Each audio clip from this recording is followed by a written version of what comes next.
te quede aliento.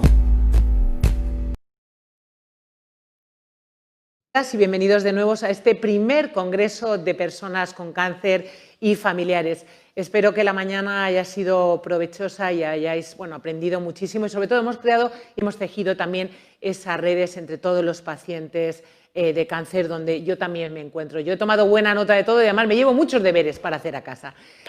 Os vamos a dejar con los talleres, que sepáis que los talleres son libres, podéis entrar a uno u otro e incluso estar en un taller y ver otro que se esté desarrollando paralelamente y que queráis entrar. Ya sabéis que la navegación a través de esta plataforma es muy fácil, a la izquierda están todos los mandos, todos los iconos donde podéis incluir y que además todo esto se va a quedar en este canal durante meses, así que vamos a poder seguir viéndolo. Así que os dejo que disfrutéis de estos talleres y luego nos vemos. Hasta luego.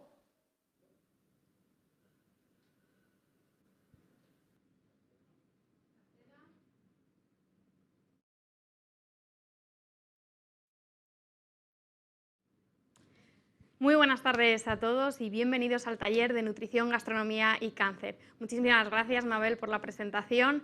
Os animo a que os quedéis durante esta hora conmigo. En esta hora lo que os voy a mostrar es cómo llevar una alimentación sana y equilibrada. También contaremos con el testimonio de un paciente que nos contará cuáles fueron los efectos gastrointestinales que tuvo durante el tratamiento y que le impedían llevar una correcta alimentación. Y por último os he guardado una sorpresa, un vídeo con un chef 3 estrellas Michelin, con Ricardo Sanz del restaurante Kabuki. Así que sin más, comenzamos y os animo a que os quedéis conmigo durante estos 60 minutos que va a durar el taller. Bueno, aquí traemos la representación de un plato de Harvard, porque lo que está claro es que tenemos que seguir una dieta variada, equilibrada, una dieta mediterránea. Pero muchos os estaréis preguntando, ¿qué es una dieta mediterránea, Sonia? Porque realmente no nos queda del todo claro. Realmente cuando hablamos de dieta mediterránea hablamos de una dieta rica en frutas, en verduras, hortalizas, en cereales integrales y baja en grasas y carnes rojas.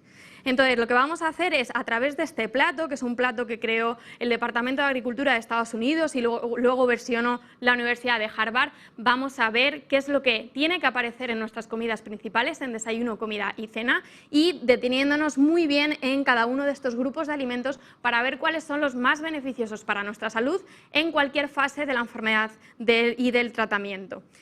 Como veis aquí hay 3 partes en este plato muy bien representadas. En una mitad tenemos como 2 cuartos perfectamente representados. El primer cuarto superior son los hidratos de carbono, que lo conforman tubérculos y cereales, como veis ahí. El otro cuarto más inferior son las proteínas y, como veis, la mitad de nuestras comidas deben ser frutas y verduras. Realmente son las principales protagonistas de nuestra dieta. Vamos a ir viendo grupo por grupo para que veamos cuáles son los alimentos más aconsejados en este caso. Como vemos aquí en la parte de los representantes de los hidratos de carbono tenemos tubérculos y sobre todo cereales. Y los cereales no nos referimos a los cereales del desayuno, nos referimos al pan, a la pasta, al maíz, al cuscús, al arroz en este caso. Sí que es importante que respetemos ese 25% de hidratos, que no los eliminemos totalmente de nuestra dieta, que esto es un mito que también se ha escuchado, que debemos eliminar los hidratos cuando estamos en tratamiento y no es cierto, hay que seguirlos respetando.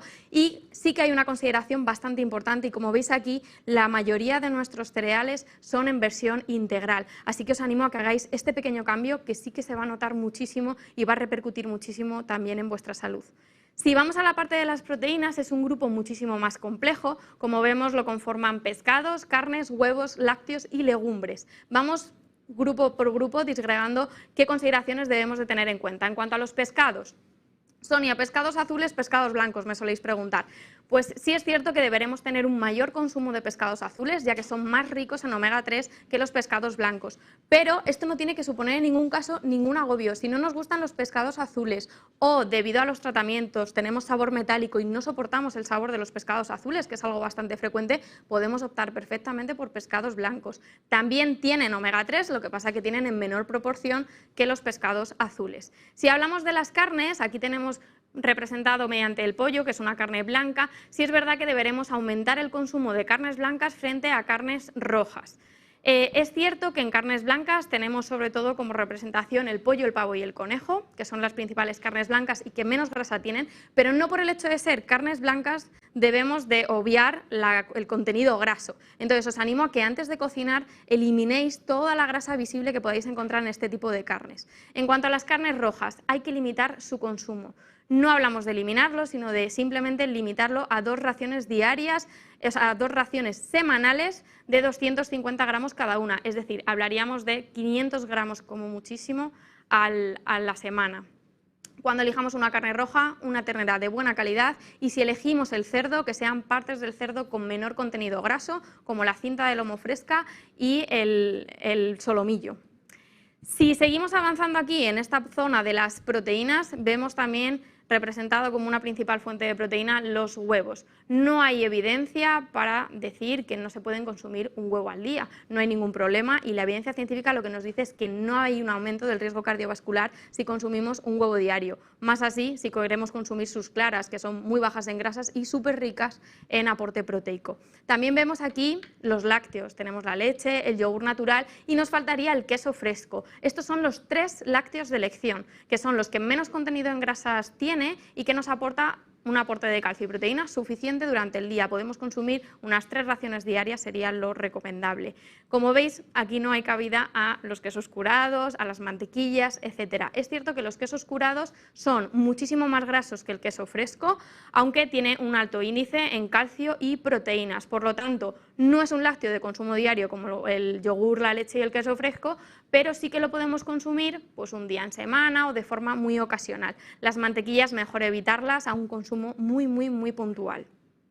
Y si seguimos avanzando también aquí en el grupo de las proteínas, vemos las legumbres. Fijaros que las legumbres es muy curioso, porque las legumbres prácticamente su aporte proteico no es que sea la principal parte o la principal componente, ¿no?, de toda su matriz alimentaria, pero es cierto que se trata de una proteína de tan alta calidad que se recomienda que como consumo de fuente de proteína. Si además junto a la legumbre consumimos un puñado de cereal, como es añadir un puñadito de cuscús a los garbanzos, por ejemplo, añadir un puñadito de arroz a las lentejas, juntar un poquito estos 2 grupos de alimentos, vamos a obtener una cadena aminoácida completa.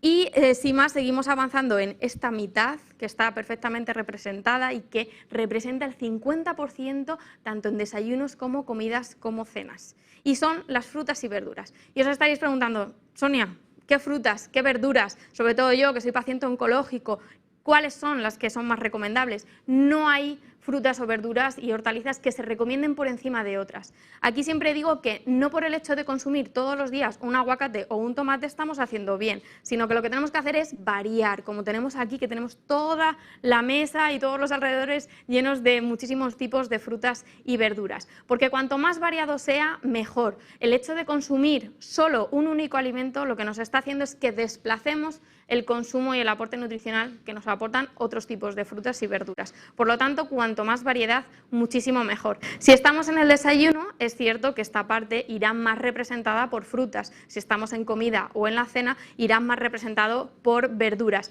Pero nunca os olvidéis, tanto en comida como en cena, de intentar meter, si no es en el mismo plato, justo de postre una pieza de fruta, porque su alto contenido en vitamina C, que está presente además en todas las frutas, nos va a hacer absorber muchísimo mejor el hierro que contienen estas verduras. Y tenemos por aquí también los aceites, y es que hay que tener en cuenta con qué tipo de grasas vamos a cocinar. Lo principal, aceite de oliva virgen, no hace falta que sea extra, con que sea aceite de oliva virgen es suficiente, entre 6 y 8 cucharadas diarias sería lo recomendable. Y aunque todos estos productos también los podemos preparar de forma culinaria para que los podamos consumir entre horas, es cierto que hay veces que entre horas pues tenemos la opción de unos frutos secos que son muy ricos en fibra y en polifenoles, que son potentes antioxidantes y antiinflamatorios. Y como veis aquí también en la mesa tenemos botes de conservas de verduras y de legumbres, y os estaréis preguntando, Sonia, ¿realmente las conservas son buenas? Pues es cierto que cuanto más fresco consumamos las verduras y los productos en general, muchísimo mejor, pero es verdad que por el ritmo de vida que nos lleva a llevar los tratamientos, que muchas veces no tenemos tiempo ni de cocinar, son un buen recurso cuando no hay tiempo suficiente. En el caso de conservas de verdura y de legumbres, es muy importante que antes de consumirlas las lavemos mucho debajo del grifo para quitar el exceso de sal. Esto es especialmente importante en pacientes hipertensos o que padecéis de un linfedema, porque ya sabemos que hay que limitar un poquito ese exceso de sal. Y Por último, ya teniendo muy claro cuáles son los alimentos que componen nuestra dieta diaria y sobre todo pues el desayuno y la comida y la cena, como os estaba contando, sí que merece la pena que os comente cómo tiene que ser una manipulación segura de alimentos, sobre todo si estamos en tratamiento, que sabemos que tenemos que tener muchísimo cuidado por el alto riesgo de infecciones, porque tenemos las defensas muy bajitas en muchos de los casos. Entonces sí que os recomiendo que cuando utilicéis tablas, hay normalmente dos tipos de tablas, las de plástico y cristal y las de madera. Yo os aconsejo que, debido a que las de madera son porosas, si estamos en tratamiento, incluso sin estar en tratamiento, optemos por este tipo de tablas más plásticas y de cristal para cortar sobre todo alimentos que sueltan jugo, y que una tabla de madera lo que haría el poro es absorberlo y también absorber sus bacterias y sus microorganismos. Por lo tanto, mucho mejor las tablas de plástico. Y es cierto que también cuando hablamos de una manipulación segura, también hablamos de cómo tiene que ser una buena conservación. En este sentido os voy a enseñar cómo situar los alimentos en la nevera para que tengamos muy claro el evitar contaminación cruzada. Vamos por aquí. Bueno, pues importante, en la balda superior siempre vamos a situar los alimentos que ya están cocinados. ¿Con qué intención? Con la intención de que no le caiga absolutamente ningún jugo de otro producto crudo encima, y también con la intención de que si todavía está un poquito caliente, no nos caliente toda la nevera al situarlo en la parte baja. Con lo cual, alimentos cocinados siempre arriba. En las baldas más intermedias, por así decirlo, en la segunda y la tercera balda, deberíamos poner pues, los huevos, los lácteos, los productos por así más frescos, que no sean frutas y verduras, porque lo que vamos a conseguir es un gran aporte de frío, que sobre todo se sitúa en esa parte central. Y como veis, en el último lugar tenemos alimentos crudos. Aquí tengo, de hecho, parte del pescado y del pollo que me han sobrado de nuestro plato para comer saludable. ¿Por qué lo sitúo siempre en la balda de abajo? Porque si se sale por accidente cualquier jugo de estos alimentos, no va a caer en ninguno de los otros alimentos que consumimos de forma fresca y en algunos casos también cruda, como son las frutas y verduras. Las frutas y verduras, si tenemos cajón, siempre en el cajón metidas para evitar que se les caiga encima ningún otro jugo, y en caso de no tener cajón no habría problema, pero siempre acordaros de situarlos siempre encima de los alimentos crudos para que no se le puedan caer encima ningún jugo. Por último, en la puerta, alimentos no perecederos, bebidas, conservas ya abiertas, etcétera. ¿Vale?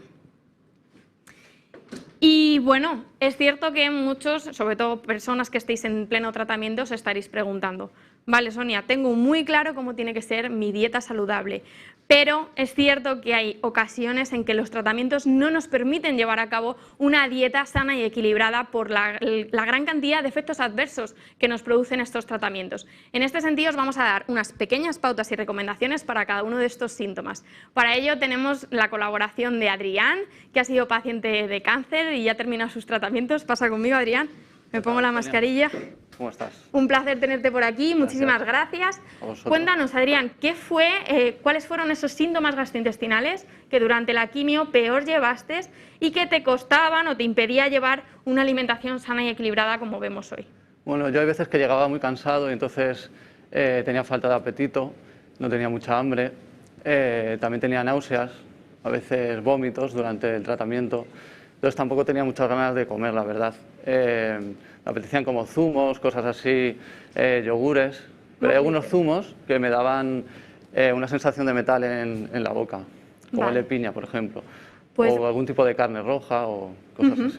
Esto sí que me parece muy interesante, además, Adrián, porque es cierto que cuando estamos en tratamiento de quimio, debido a que entre varios de los efectos que se produce se segrega algo de resto de fármaco en boca, pues hay veces que tenemos ese sabor metálico que nos impide que nos sepa bien la comida. En este caso, lo que tú bien decías, las carnes rojas que tienen un alto contenido en hierro hemo nos van a saber muchísimo a metal. Y los pescados, es cierto que los pescados azules tipo salmón, sardinas, nos van a saber muchísimo más fuertes y a metal. En ese caso, ¿qué suelo aconsejar? Que lo cambiemos por pescados blancos y por carnes blancas, que además sabemos que en el caso de las carnes blancas su consumo es muchísimo más recomendable que las carnes rojas. También para el tema del sabor metálico va muy bien lo siguiente, y es cambiar nuestra cubertería de metal por cubiertos de plástico o de bambú. De esta forma eliminaremos gran parte del sabor, aunque los veáis de color metalizado, son realmente de plástico y no nos van a dar tanto sabor metálico en boca. Y por último, siempre aconsejo que 15 minutos antes de las comidas intentemos enjuagarnos con un poquito de agua con bicarbonato. Lo que va a hacer ese agua con bicarbonato, que ahora te digo exactamente la medida, es neutralizar esa acidez en boca y que los alimentos no nos sepan tanto, ni tan amargos, ni tanto a metal. En este sentido, sería en un vaso de agua, media cucharadita de las de postre de bicarbonato. Con eso, además, nos da con ese enjuague para utilizarlo durante absolutamente todo el día antes de las comidas e incluso también después del cepillado, que nos viene muy bien para prevenir la aparición de llagas. También tuve bastante llagas, sí. Sí. Bastante, sí. Es cierto que si tenemos muchas llagas, hay ciertos alimentos que nos van a potenciar esa irritación de la mucosa. ¿Cuáles son? Alimentos ácidos, alimentos picantes o alimentos muy especiados o muy salados. Entonces, en ese sentido sí que se aconseja que optemos por alimentos más neutros de sabor, que no sean tan fuertes y que no aviven tanto ese dolor y esa irritación de la mucosa. Y lo que sí que comentabas también era que te costaba mucho comer, no solamente porque el tratamiento te produce una gran pérdida. Estaba cansado y lo que necesitaba era descansar. Claro. No tenía mucha hambre. Y lo que te digo, hay veces que me sentaba mal, vomitaba, entonces no tenía ganas. Claro. Y en muchas ocasiones, como bien dices, es que ya no es solamente el que no tengo apetito, es que estoy tan cansado que no me apetece cocinar. Es que no tengo fuerzas ni de poder sentarme a cocinar. En este sentido, lo que solemos recomendar para la pérdida de apetito es que cocine un familiar o que si vivimos solos porque estamos independizados y no tenemos un familiar que pueda cocinar por nosotros, lo ideal sería preparar comida y congelarla la semana de antes para que no tengamos que ponernos a cocinar mientras estamos en pleno tratamiento. También para la pérdida de apetito se aconseja que las raciones sean más pequeñas y más frecuentes, es decir, no quedarnos excesivamente llenos en desayuno, comida, cena, porque además notarías que es que no te entraba ni siquiera un cuenco de puré. Y es así, entonces, disminuir la cantidad y aumentar la frecuencia, más veces al día. Y en este sentido también para las náuseas, es cierto que aparte de los fármacos, que son súper importantes para aliviarlas, según nos prescriba nuestro oncólogo, es verdad que hay ciertos alimentos que nos las van a potenciar, sobre todo alimentos pues muy grasos, que tampoco nos van a apetecer, rebozados y este tipo de cosas. Y también es verdad que solemos decir, ya como conjunto, incluso para evitar cualquier tipo de estos efectos, que los alimentos no se consuman nunca en caliente, que los alimentos se consuman más bien a temperatura ambiente, porque lo que evitamos así es que se desprendan vapores y olores de esos alimentos y nos revuelva un poco el estómago. Y también, como tuviste llagas, es cierto que el tomar comida caliente pues todavía acentúa muchísimo más esa mucositis, que es un efecto secundario bastante frecuente. Te quería preguntar, porque nosotros además nos conocimos tú y yo justo cuando habías terminado tus tratamientos, entonces esto no te lo pude contar, pero después sí que nos pudimos conocer en un taller de alimentación saludable para ver de qué forma hacer pequeños cambios en nuestra dieta para que fuera lo más equilibrada y completa posible. Y sí me gustaría saber tu experiencia y si has hecho algún cambio de los que hemos aprendido. Pues la verdad es que sí, porque yo seguía teniendo la digestión un poco mal, porque tuve problemas con el estómago. Y he cambiado bastantes cosillas. Una de ellas es que he reducido la carne roja. Estoy tomando pasta y cosas integrales, el pan, que antes no lo hacía. Perfecto. Y bueno, y bastante más pescado y fruta y verdura, la verdad es que sí. Perfecto. Pues nada, muchísimas gracias. Adrián, quédate conmigo porque luego tenemos ronda de preguntas y sí que os animo a que estéis muy atentos del siguiente vídeo del chef Ricardo Sanz, 3 estrellas Michelin de restaurante Kabuki, porque igual que es importante comer saludable, también es importante cómo tratar y elegir una buena pieza, en este caso una buena pieza de pescado, que es en lo que es experto nuestro chef. Pues adelante vídeo y os vemos a continuación con la ronda de preguntas. Muchas gracias.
Aquí y hoy os quiero mostrar cómo se corta y prepara el pescado para que luego hagáis la preparación que queráis. Para empezar, para cortar un pescado hay que tener un instrumental, un cuchillo muy bien afilado. En este caso son cuchillos japoneses que solamente tienen filo por una cara, por la otra cara son lisos y solamente se pueden afilar a piedra, ¿no? Hay que afilarlos apoyando el dedo es donde está el dedo donde afila, suave, y hay que quitar la rebaba y bueno, la verdad es que nunca aprendes a afilar del todo, pero hay que intentar que el cuchillo corte lo más posible, ¿no? Bueno, primero os he traído un salmonete espectacular del norte de nuestras costas, mirad qué tamaño tiene, es una auténtica maravilla y bueno, aquí se trata de intentar tocar el pescado lo menos posible, hay que ser lo más limpio posible cortando, no apoyar la mano, no hacerle presión, simplemente intentar que sea el cuchillo que trabaje, se moja un poquito el cuchillo y se intenta hacer un corte limpio, ¿veis? Damos la vuelta con cuidado, tocando hueso. Vamos a intentar sacar el lomo. Ya tenéis ahí un lomo. Damos la vuelta, seguimos, ya veis que ha sido la hoja que ha cortado, no he puesto la mano en el pescado, no lo he golpeado, todo suave, ¿no? El pescado tiene que estar contento de estar con nosotros. Damos la vuelta con cuidado. Aquí ponemos el cuchillo, tocamos espina. Y aquí tenéis la otra mitad del salmonete. Siempre hay que intentar que a la mesa nunca llegue ni una escama ni una espina. Ahora veis que tiene aquí un poquito de espinas en la parte del lomo, se lo quitamos.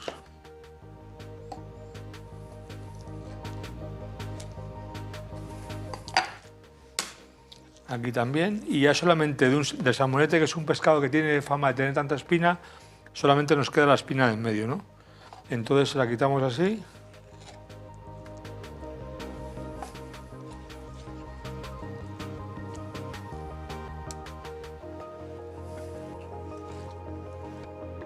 Todo esto lo guardamos por un caldito.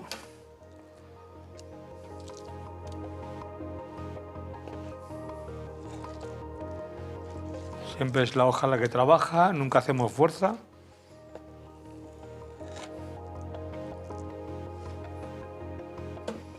Y aquí tenéis, de un pescado que tiene tanta fama de tener espinas como el salmonete, pues 4 cuartos absolutamente sin ninguna espina, ¿no? ¿Cómo lo guardamos para luego encontrarlo perfectamente conservado? Pues cogemos un papel fuerte, una servilleta o no el normal de la cocina que suelta pelusas, sino un papel un poco más fuerte y lo envolvemos en el papel y lo guardamos. Con esto vamos a conseguir que el caldo que suelta el pescado, que es cuando si lo dejas de una mañana para la tarde o de un día para otro, quema el pescado, vas a conseguir encontrarte el pescado con las tajadas completamente secas. Y para la preparación que quieras luego hacer, ¿no? Cocinado, crudo, como tú quieras. Bueno, aquí tenéis ahora otra maravilla de la naturaleza, que es un calamar de más o menos 1,5 kilos, que es el tamaño que a mí me gusta usar, ¿no? También lo vamos a aprender a cortar a la manera japonesa, pero que también nos va a servir para cualquier tipo de preparación de aquí, ¿no? Se aparta la cabeza del cuerpo, con cuidado. Veis que tiene una bolsa. Entonces se le cortan las patas, que eso lo vamos a usar luego para frito o para cualquier otro tipo de preparación. Y esta parte que tiene aquí, ¿no? Aquí tiene la bolsa, pero la bolsa de tinta, pero bueno, la vamos a dejar ahora. Y aquí tenemos el calamar. Le vamos a quitar con las manos toda la piel del cuerpo.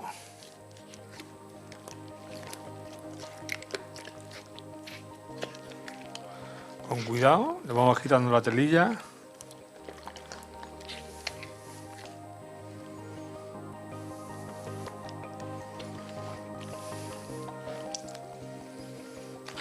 Esta parte que es madura también va a ser para guiso.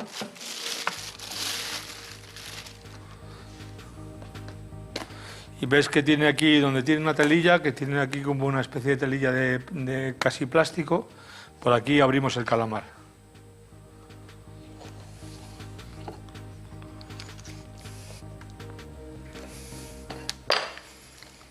Le quitamos la telilla.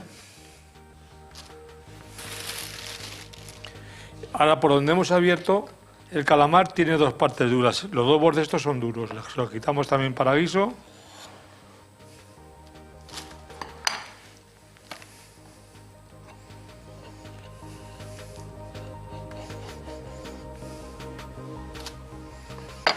Y ahora ya duro le quedan dos partes. La parte de la parte está de atrás y la parte de adelante. Vamos a quitarlo, le damos un corte así, pero sin llegar a romper del todo. Y tiramos. Es que nos puede salir todo el...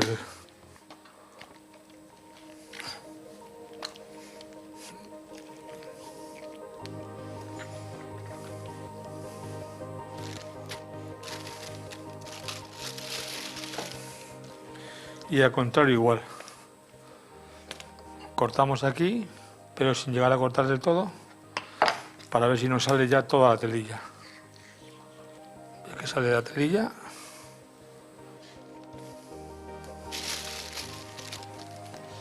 Y ya nos queda, pues de la parte de atrás nos queda todo este, que lo vamos a quitar así con el cuchillo.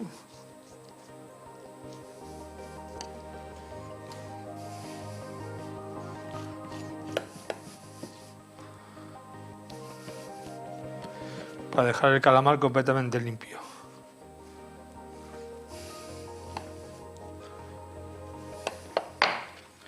Por la parte igual aquí, también nos ayudamos le vamos sacando la telilla que quede.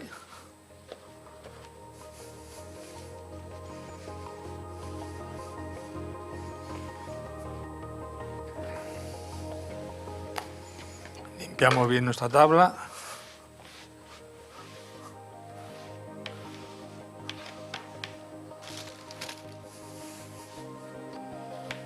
Y dejamos nuestro calamar perfectamente listo. Si por ejemplo alguien se atreve con un sashimi, pues cortaríamos de este tamaño el calamar y entonces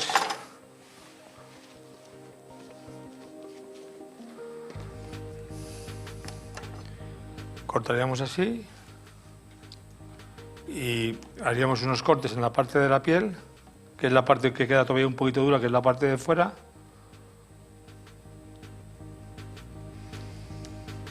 Cortaríamos así y ya estaríamos preparados para comerte nuestro sashimi de calamar crudo, pero si lo quieres, te gusta más frito o cocinado, pues así tienes el calamar ya preparado. ¿Cómo se conserva esto? Pues cogemos un papel film, le sacamos el papel,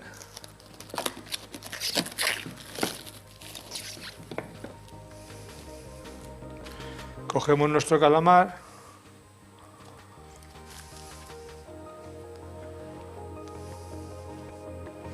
porque claro, en un restaurante cuando compramos calamar no compramos uno, compramos una caja entera. Entonces lo envolvemos así con el papel film.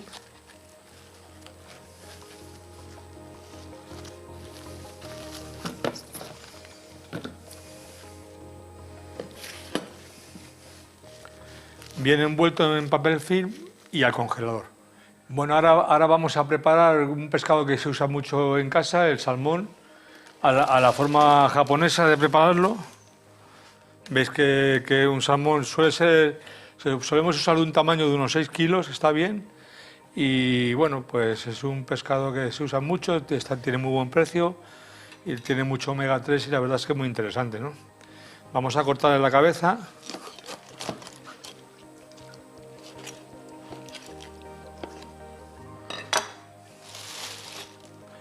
Entonces le damos la vuelta, ya veis que es el cuchillo que tiene que trabajar. Nunca hay que poner la mano en el pescado, nunca hay que hacer fuerza. Siempre tiene que ser nuestro cuchillo perfectamente afilado el que trabaje, ¿no? Ahora vamos a coger, cogemos el cuchillo, lo ponemos en la espina y que siempre toque espina.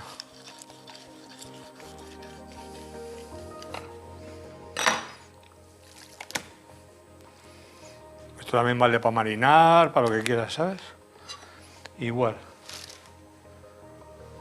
Tocamos espina, cuchillo húmedo.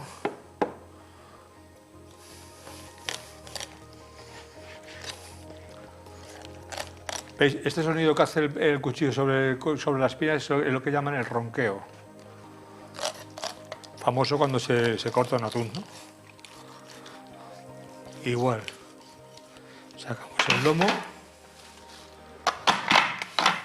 ¿Veis la importancia de que el cuchillo esté bien afilado, ¿no? Esta espina siempre se puede cocer y sacar el atún, el salmón que queda por aquí para hacer algunas croquetas o algún tipo de preparación, ¿no? Aquí tenéis nuestro salmón. Vamos a cortar la cola también para otro tipo de preparación. No sé, en escabeche o frito. Y cortamos el salmón en 3.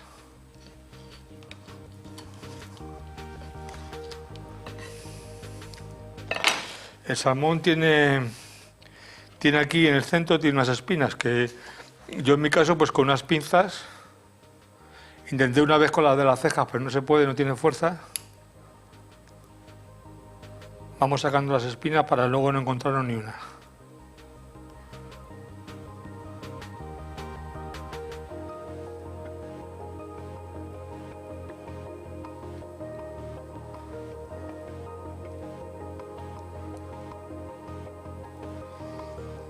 Ya vamos a sacar las espinas.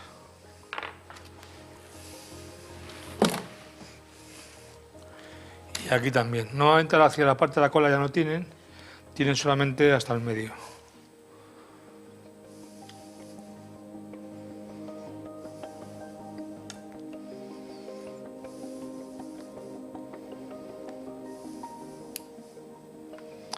Le quitamos las espinas con cuidado, con cariño, sin apoyar la mano, sin hacer fuerza.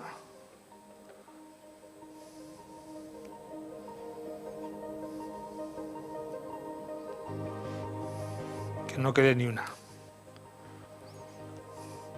Si llega una espina a la mesa es como un descrédito para nosotros. Entonces le quitamos esta parte de la tripa que tiene un poquito de espina también.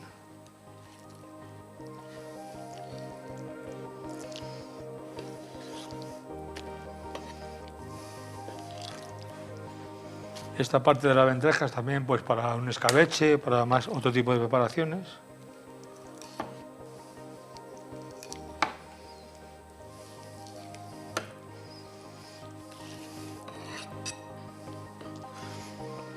Este cuchillo lleva conmigo como 20 años, 25. Lo guardamos y ya tenemos aquí nuestro lomo.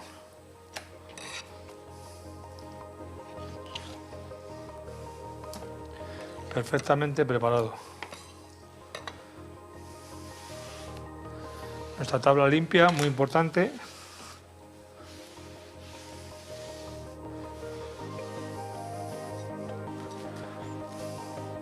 Y entonces, ¿queréis hacer un sashimi? Pues le quitáis todo este sobrante. ¿Queréis hacer un sashimi? Pues desde el medio, sin llegar hasta la piel.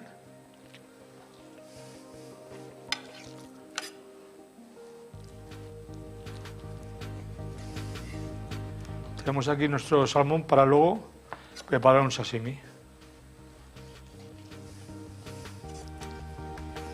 Pues si llegamos hasta la piel, está como de color oscuro, entonces ya no está bien para esto.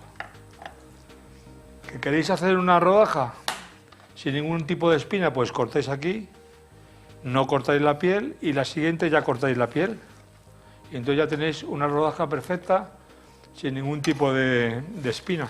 Comprar un pescado tiene que ser un amor a primera vista con el pescado. Ese primero que te gusta y dices qué vivo, qué fresco está, ese es. Y bueno, ya si quieres entrar un poquito más en detalle, pues una característica del pescado cuando está muy fresco es que tú le hueles la tripa y el pescado no huele a nada. Si huele un poco a pescado ya empieza a tener ya un día o dos.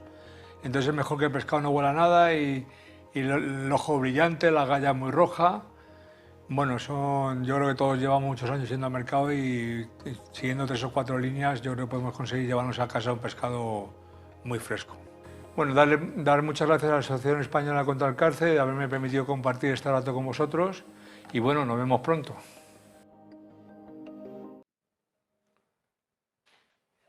Pues muchísimas gracias a ti, Ricardo.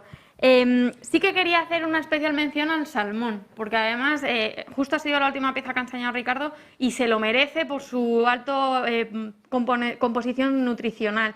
Y es que el salmón es uno de los pescados con mayor contenido en omega 3 y que menos mercurio tienen. Entonces es un pescado azul de los de elección en nuestra dieta. No sé si consumes mucho salmón, Adrián. Bueno, me gusta, sí, sí. ¿Te gusta? Lo que sí deciros, sí que hay pacientes, sobre todo pacientes que padecen de ácido úrico, que tienen que tener más cuidado con este tipo de pescados porque son altos en purinas. Y ojo también, cuidado al salmón ahumado, que seguro que te encanta, a mí también, y a las conservas de huevas. No hay problema si se hace un consumo ocasional, lo suyo es consumir el pescado fresco, porque este tipo de conservas, el método que utilizan de conserva es la salazón. En cuanto al resto de conservas de pescados, no habría ningún problema, tampoco para un consumo diario, pero sí que ocasional, pues una lata de atún si nos apetece, o un tarro de bonito, o unas sardinas, siempre al natural y sin sal, por favor, pues sería una buena opción cuando no tenemos tiempo. Y vamos a pasar a la parte de las preguntas y me preguntan por aquí si hay algún grupo de alimentos que hay que tomar en mayor cantidad durante el tratamiento con cáncer. Pues lo cierto es que no. Realmente lo suyo, tanto si estamos en tratamiento como en el caso de Adrián, que ya los ha terminado, es que dentro de nuestra dieta estén todos los grupos de alimentos representados, que no eliminemos ninguno. Es decir, importante durante el tratamiento que igual que aparecen hidratos, frutas y verduras, haya un buen aporte proteico, que hay veces que nos cuesta mucho más porque estamos mucho más cansados como para comer carne. Una buena opción, si estamos muy cansados y no nos apetece un filete de pescado o de carne, porque hay veces que dejamos de comer de puro agotamiento, es optar por preparaciones pues picadas o en formato almóndiga, en formato filete ruso, sería una muy buena opción también. Y es cierto que hay un alimento en concreto que sí que no se debería de consumir con ciertos tratamientos de quimioterapia debido a la interacción que estos producen. Y esto es el pomelo, que además lo traje por aquí porque sabíamos que iba a salir esta pregunta. Es uno de los alimentos a evitar si estamos en tratamiento. Sí que siempre os recomiendo que, depende del tipo de cirugía, deberéis preguntar a vuestros médicos si hay algún grupo de alimentos que no podéis tomar durante cierto tiempo, pero en el caso de pacientes con quimio, pomelo prohibido, ya que produce una importante interacción con muchísimos fármacos citostáticos. Y me preguntan por aquí si es bueno comer pan. Bueno no es. Me explico. No es bueno que siempre optemos como fuente de hidrato de carbono por el pan, porque además es súper difícil encontrar un pan que sea puramente lo que es la harina y poco más. Entonces, la gran mayoría de las veces tenemos panes que, aunque sean integrales, pues tienen sal, azúcares, etc. Entonces, no abusar como fuente de hidrato. No tiene sentido que solamente nuestra fuente de hidrato sea el pan. Es mucho más interesante que a lo largo del día pues metamos algún tipo de otros cereales, pues como arroz, cuscús, maíz, quinoa, que también son granos muy ricos en polifenoles antiinflamatorios y antioxidantes. Y sí es cierto que deberemos potenciar esto, sobre todo si ya has terminado el tratamiento, y además esto fue una de las cosas que creo que te recalqué en nuestro encuentro, en este taller de alimentación. Y es que realmente lo que hace la quimio, uno de los efectos, es oxidar las células. Entonces, lo que tenemos que tratar es que dentro de nuestra dieta haya una gran variedad de alimentos antioxidantes y antiinflamatorios. Y son estos que vemos aquí. Realmente las legumbres tienen polifenoles, las frutas y verduras todos tienen polifenoles también, y importantes componentes antiinflamatorios y antioxidantes. Con lo cual, si tenemos una dieta variada, tendremos un aporte de antioxidantes y antiinflamatorios más que suficiente. No hace falta suplementar ni tomar ningún tipo de suplemento artificial. Y nos preguntan por aquí si hay algún alimento que interfiera con la quimio, que ya lo hemos contestado, y si se desaconsejan los productos ultracongelados. Aquí hago un matiz. Depende. Es cierto que, como veis aquí, no hay cabida para alimentos procesados. Cuando hablamos de alimentos procesados, que son rebozados, carnes ya que vienen preparadas, carnes picadas, hamburguesas, que ya vienen envasadas, ese tipo de productos, incluso embutidos, que como veis no aparecen en nuestro plato saludable porque no deben de estar, tiene que ser un consumo muy ocasional en la semana o incluso en el mes, con lo cual depende del ultracongelado. Si hablamos de procesados ultracongelados, pues fatal, pero porque además son alimentos procesados. Pero es cierto que hay ultracongelados que son bastante interesantes y son las verduras. No sé si las consumes congeladas tú. No, normalmente no. Pues no es mala opción. Para estos días que no tenemos tiempo, que además no tenemos verdura fresca ni la verdura en conserva en nuestra despensa, podemos optar por verdura congelada. Es cierto que no nos van a aportar las mismas vitaminas y minerales que la verdura fresca o un alimento más de forma natural. Pero es verdad que es una opción interesante si no tenemos tiempo o si nos encontramos con que no tenemos productos frescos en la nevera. Importante, los productos congelados, aunque sean verduras y pensemos que simplemente es la verdura, leer bien las etiquetas. Es muy frecuente encontrarnos con trazas de alergenos. O sea, ojo, cuidado, las personas alérgicas e intolerantes a ciertas trazas, leer la etiqueta, porque no es la primera vez que tenemos algún susto con el brócoli congelado por una traza de gluten. Y por aquí también dicen que cómo se deben de cocinar los alimentos para que sea más saludable. ¿Cómo los cocinas tú, Adrián? Pues yo suelo hacerlo a la plancha.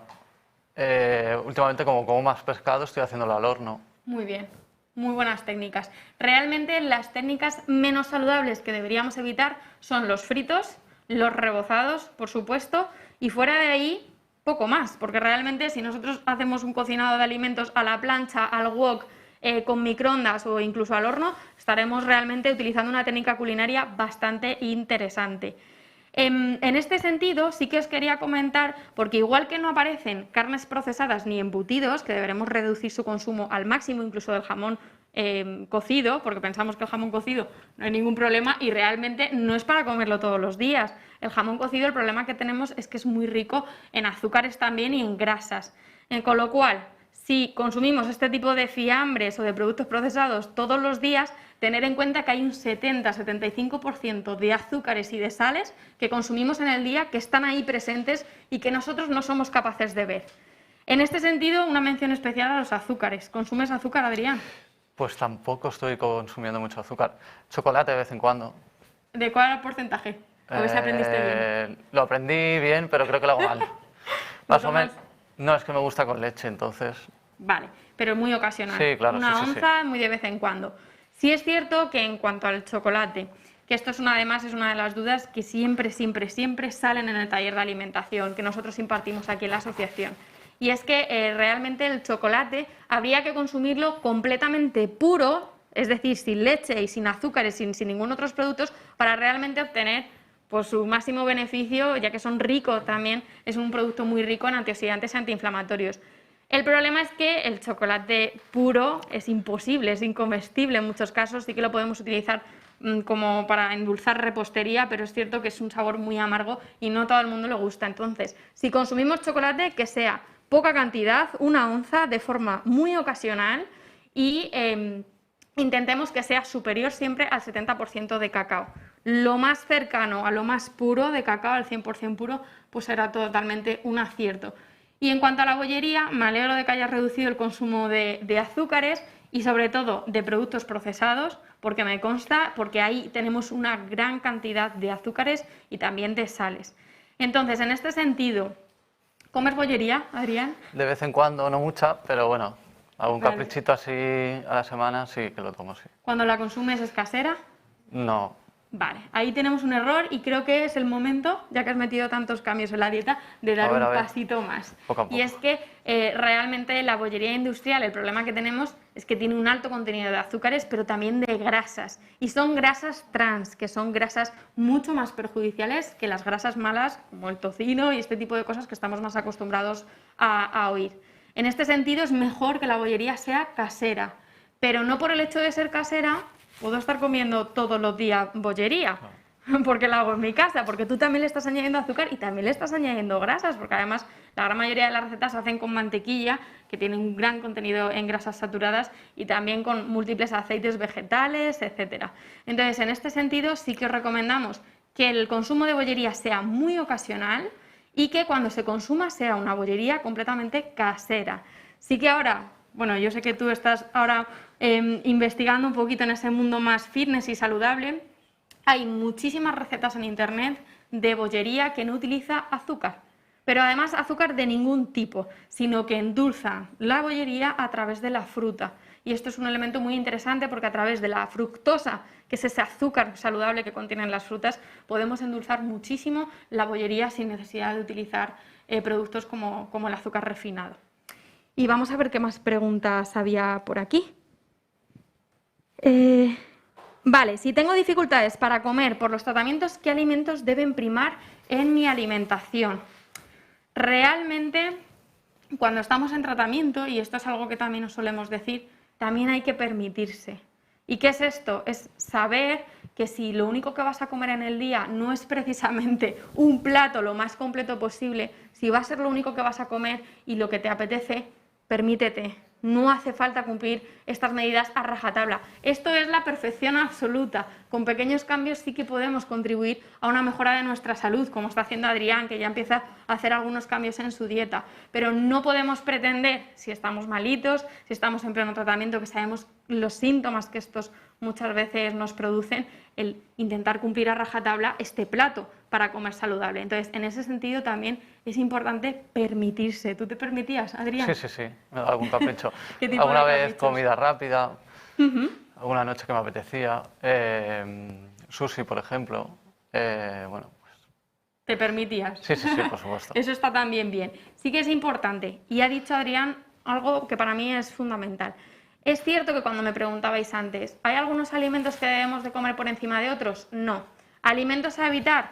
Está clarísimo que ya nos ha quedado claro que el pomelo. Pero es cierto que si estamos en pleno tratamiento y tenemos las defensas muy justas, que sabemos que la neutropenia es uno de los efectos secundarios más frecuentes durante los tratamientos, es necesario que evitemos al máximo los productos crudos. ¿Y con esto a qué me refiero? Al sushi. No era la mejor opción. Ya, pues lo tomaba sí, bastante. ¿Por qué? Porque nosotros, aunque realmente congelemos ese pescado, estamos matando el parásito, pero no estamos matando los microorganismos hasta que no le metemos temperatura por encima de 60-70 grados. Con lo cual el sushi es mejor evitarlo y sí que os aconsejo que las frutas y las verduras intentemos, aparte de lavarlas muy bien, las frutas intentar consumirlas peladas cuando estemos en tratamiento. Quitarles la piel, lavarlas antes de quitarles la piel y luego ya una vez que le quitéis la piel la podéis consumir. ¿Consumías mucha fruta durante el tratamiento? Fruta seca, a lo mejor. ¿Te A veces. costaban mucho las piezas de fruta? Es que no soy muy de frutas, pero alguna tomaba. Es cierto que cuando estamos en tratamiento nos cuesta muchísimo tomar una pieza de fruta, pues debido a esta falta de apetito, ¿no? Como decíamos antes, hay ciertos productos que nos van a costar más porque nos cansan y nos sacian más fácilmente. Entonces, en este sentido, yo sí que aconsejo que una buena forma de tomar las piezas de fruta es optar por preparados tipo compotas, purés o incluso por los batidos tipo smoothie, que son batidos que en un vaso de leche te estás metiendo el contenido de un vaso de leche con importante proteína y calcio y una pieza de fruta de una sola toma. Entonces yo os aconsejo como truco que hagáis este tipo de cosas. ¿Y tú tenías la suerte de que te cocinas en casa, Adrián? Sí, mi madre me preparaba los tuppers. Muy bien. Sí, sí. ¿Y luego ya te los llevabas para tu casa? Sí, claro, ¿o? estaba ahí. Genial. Sí que esto es fundamental. Intentar, por favor, si estáis teniendo mucha sintomatología, os cuesta muchísimo cocinar, pedir ayuda. Cuesta muchísimo a veces pedir ayuda. Entonces, insistimos en que es súper importante. Y no debemos olvidar una cosa, y es que junto a todos estos hábitos de vida saludable, ¿no? Como es la alimentación, el llevar una alimentación sana y equilibrada, también hay que hacer ejercicio físico, que aquí además lo sabemos muy bien y que además ahora justo a continuación se van a dar talleres que hacen referencia a este tema, y también evitar hábitos tóxicos como el alcohol y el tabaco. Y hay mucha gente aquí que me pregunta, bueno, Sonia, una copa de vino tampoco está mal, o una cerveza, ¿no? Que es artesano, una cerveza artesanal. Claro. Realmente cualquier tipo de alcohol nos mete etanol en el cuerpo y es perjudicial, con lo cual lo más recomendable es no tomar, intentar reducir al máximo el consumo de alcohol y, por supuesto, de tabaco. Si además, que lo hemos estado además escuchando todo el día a lo largo de este congreso en esos intermedios, si además unimos el alcohol y el tabaco, da igual que comas muy bien, que ahí tienes también grandes factores de riesgo. En este sentido, ¿hacías ejercicio físico, Adrián? No, porque no tenía fuerzas. Estabas muy débil. Sí, bajo de defensas. ¿Y después? ¿Lo has intentado Y después retomar? he ido poco a poco. Hice un curso aquí y estoy retomándolo ahora, sí, sí. Pues me parece estupendo, muchísimas gracias. Seguimos con las preguntas Y es que, ¿qué es lo más recomendable para sustituir al azúcar blanco o refinado? Pues como os decía antes, ni siquiera la miel, sacarina, bueno, la sacarina, que es un endulzante al final químico, pues lo podéis también utilizar. Lo mejor es utilizar productos que tenemos a mano, productos frescos, productos como las frutas, que nos aportan ese azúcar de forma natural en forma de fructosa, que es ese azúcar saludable que contienen estos alimentos. Con lo cual, como sustitución, muchísimo mejor las frutas. Y había otra pregunta por ahí. Y es que me preguntabais que padecíais, en concreto será una persona que ha padecido cáncer, padecíais del linfedema y si había algún tipo de alimentos que habría que evitar en el tema del linfedema. Realmente lo que hay que evitar es aumentar el peso. Las claves en la prevención del linfedema es ejercicio físico y intentar mantener un peso saludable, porque sabemos que el sobrepeso eleva muchísimo el riesgo del linfedema. Es cierto que se dan algunas recomendaciones en torno a la dieta, como por ejemplo no abusar de las proteínas de origen animal, optar por proteínas como teníamos aquí, proteínas de legumbres, las proteínas que también hay presentes en las verduras y en las frutas, y no abusar de la sal. Pero lo que os decía antes, realmente el 70%, el 75% de la sal que consumimos en el día no la estamos viendo.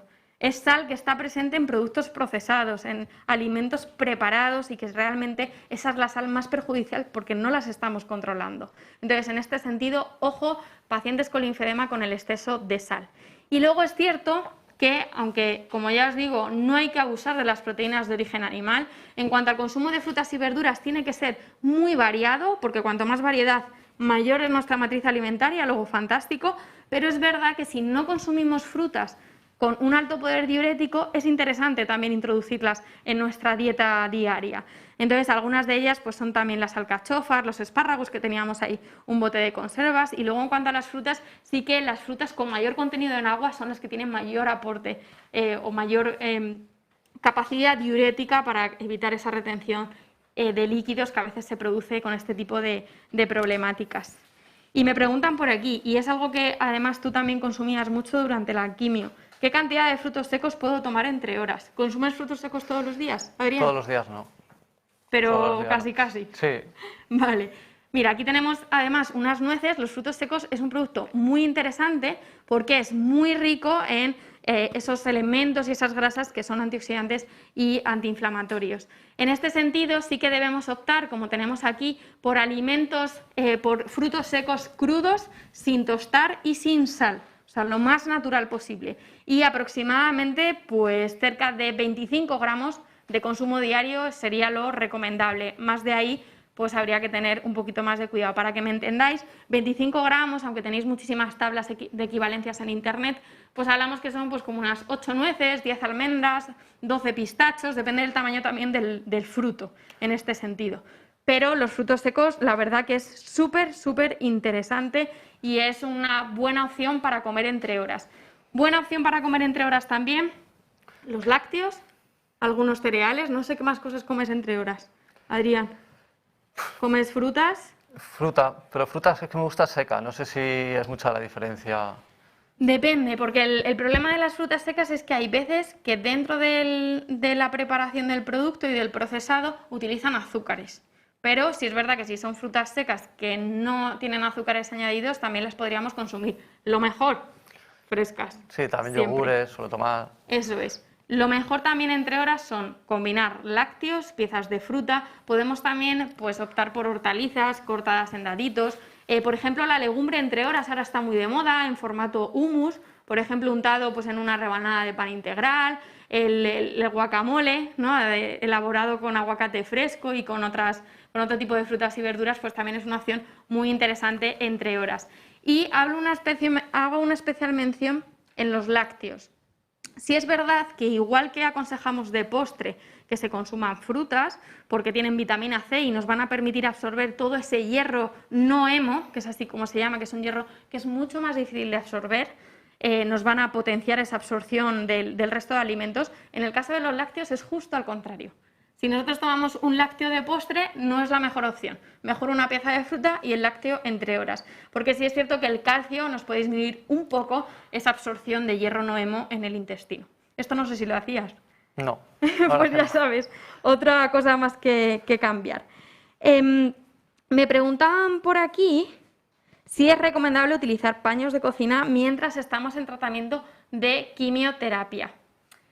Sí y no. Es cierto, y además tengo yo el papel por aquí, yo prefiero que cuando estéis en tratamiento de quimio utilicéis papel desechable, porque al final pues, evitamos que en el paño se queden bacterias y microorganismos y luego nos estamos tocando la cara, nos llevamos alimentos a la boca y podemos pues, llevarnos todos esos microorganismos a nosotros. Entonces yo recomiendo el papel. Si no tenemos esa posibilidad y queremos una versión muchísimo más eco-friendly, pues podemos utilizar paños, pero sabiendo que debemos de lavarlos todos los días. O sea, un paño diario. No podemos tener ahí el paño en la cocina durante una semana, que esto es algo bastante habitual. No.